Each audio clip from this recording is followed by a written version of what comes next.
بسم اللہ الرحمن الرحیم۔ نبی کریم صلی اللہ علیہ وآلہ وسلم نے ارشاد فرمایا، جو کوئی یہ چاہے کہ اللہ تعالیٰ اسے اپنے عرش کے سائے میں رکھے تو وہ تنگ دست کو مہلت دے یا اس کا قرض معاف کر دے۔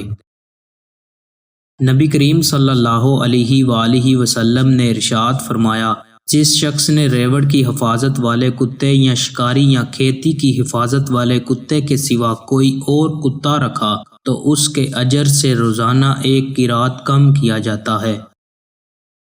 نبی کریم صلی اللہ علیہ وآلہ وسلم نے ارشاد فرمایا، واللہ وہ ایمان والا نہیں، واللہ وہ ایمان والا نہیں، واللہ وہ ایمان والا نہیں۔ عرض کیا گیا کون؟ یا رسول اللہ؟ فرمایا وہ جس کے شر سے اس کا پڑوسی محفوظ نہ ہو۔ دوستوں، مزید اچھی ویڈیوز کے لیے چینل کو سبسکرائب لازمی کریں۔ بہت شکریہ۔